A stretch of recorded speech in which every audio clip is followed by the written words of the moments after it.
In this video, I'll be discussing how you can use your own equipment to record and edit projects for our class. You can choose to record in our studios and edit at home, or you can choose to do both recording and editing at home. In order to edit at home, you'll need to have access to a Windows, Mac, or Linux PC. There are tools available for single-track editing for tablets, smartphones, and for Chromebooks, but I won't be covering those. If you're in a situation where you want to edit from home but do not have a PC, please contact me and we can discuss your options. In order to record at home, you will need to have access to a decent quality microphone. Most microphones that are meant to be used by consumers with laptops or smartphones will not be adequate enough for the purposes of this class. You will want to have a microphone that is designed for podcasting or broadcasting. Most podcasting mics have a USB interface that you can connect to your PC. Most broadcast quality mics make use of a 3-pronged XLR cable that connects to an audio mixer, which connects to your PC either via USB or via an audio cable connected to your PC sound card. If you have questions about the equipment you have available to you or want advice on buying equipment, please contact me.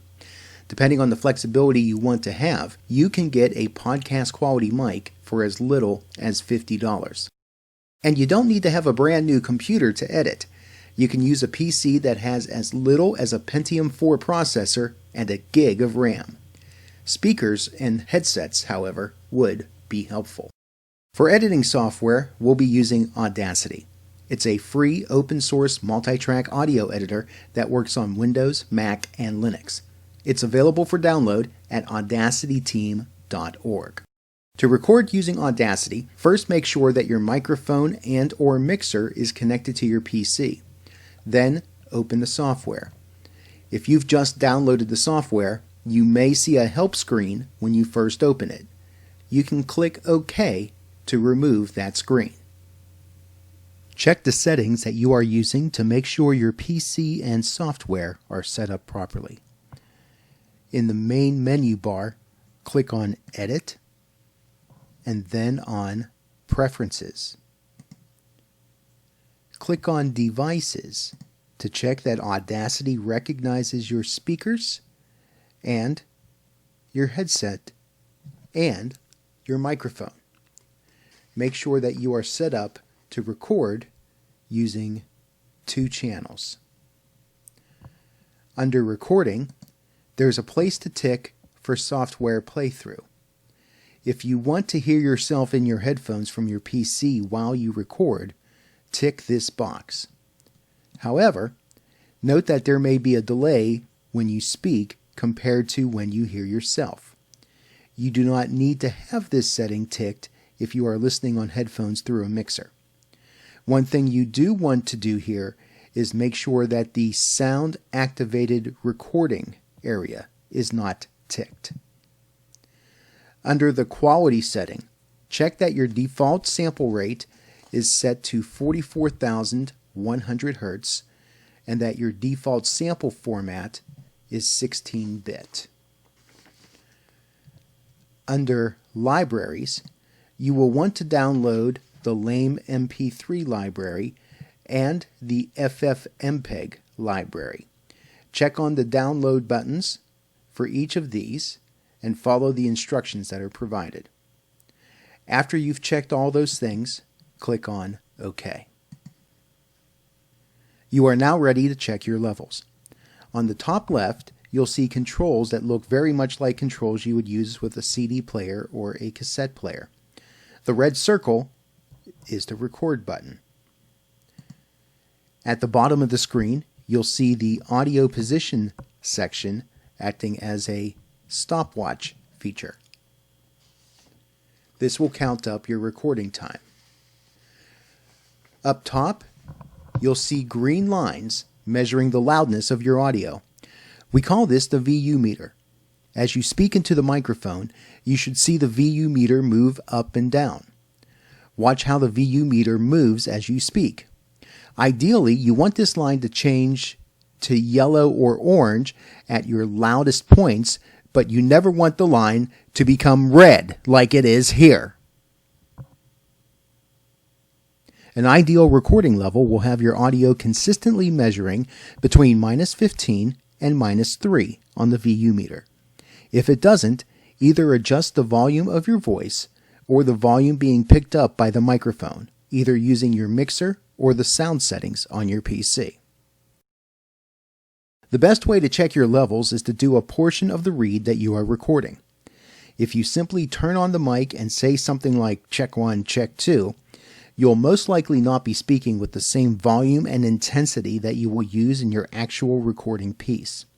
Read a portion of your loudest part and a portion of your softest part so that you can get a sense of how the software will pick you up. Once you have checked your levels, you can press the yellow square on the top left of the screen. That's the stop button.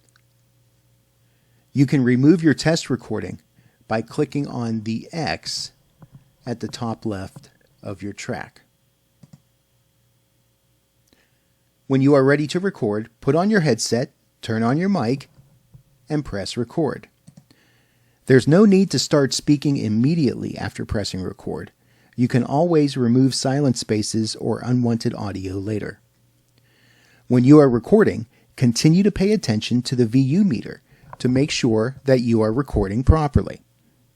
If during your recording you make a mistake or you say something in a way that you don't like or some outside noise interferes with your recording, stop, pause for a breath, then start speaking again by speaking the entire sentence or thought that was interrupted. It's much easier to edit from sentence to sentence or thought to thought than it is to try to piece together the first part of one take and then the second part of another take. So if I were to mess up in speaking this sentence, how I just kind of picked up and kept going, that edit is going to be a lot more difficult to make than if I were to mess up what I was saying and then start the sentence or the thought over again, because it's a lot easier to edit in the dead spaces as opposed to trying to piece two elements of two different sentences together. It also makes the edited piece sound more natural and free-flowing. When you're done speaking, wait a couple of seconds before turning off your microphone, and then stop the recorder.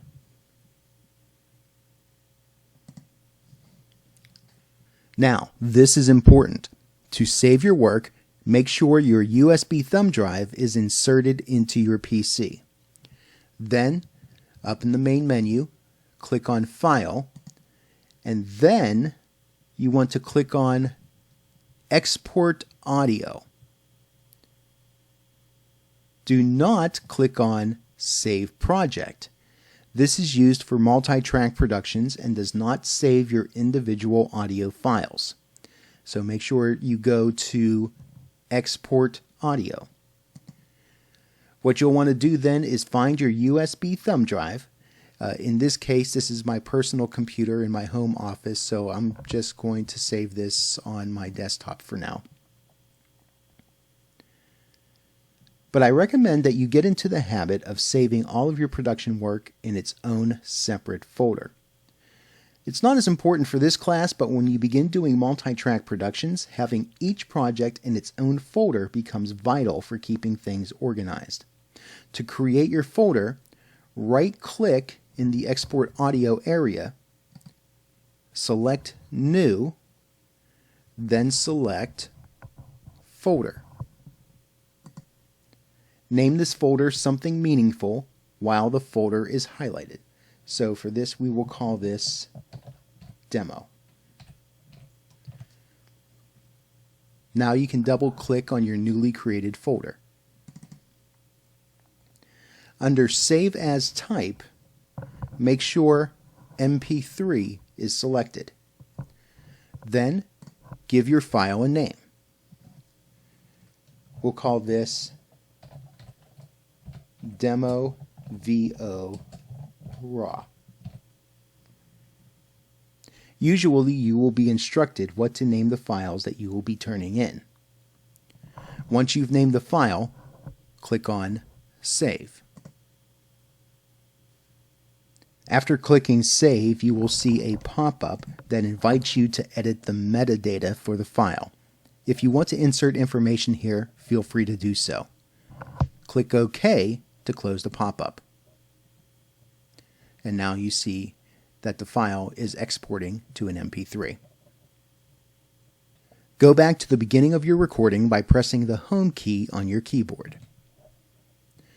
Press the green arrow to play back your recording to make sure everything is there and that there were no technical issues. There's no need to start speaking immediately after pressing record. Now you can begin editing out any problems with the recording. Use your mouse to click and drag on the waveform. Here is an example. We'll take out the beginning second here of just dead audio. So left mouse click and drag. You can drag forwards or backwards. This allows you to highlight the piece of audio that you want to edit out. If you want to zoom in and out and see more or less of your waveform, you should see zoom in and zoom out buttons underneath the VU meter. And if you hover over them, they will tell you what each of them does. When you have what you want to edit out highlighted, press the Delete key on your keyboard. Then click once on the waveform a couple of seconds before the point of the edit and give it a listen. There's no need to start speaking immediately after pressing record. So in this case, I was able to get the edit nice and tight so that as soon as I hit play on the beginning of the track, all you hear is my voice. There's no dead air in the beginning of it. However, if you don't like the way that you edited something, press Ctrl and Z at the same time to undo the edit that you just did. You'll find that Ctrl Z is going to be your best friend with this software. Listen to all of your audio and repeat these processes until you are happy with your final product. Once you are finished editing, you can export your file again by going up to File and Export Audio. I would suggest exporting your edited file as a different file name so that you still have your original recording just in case there's some sort of a problem. So in this case, we will save this as Demo VO Edit 1. And then we'll click Save. Once your file has been exported, you can continue editing, or if you're finished with your work, then you can close out of Audacity by clicking on the X at the top right of the screen.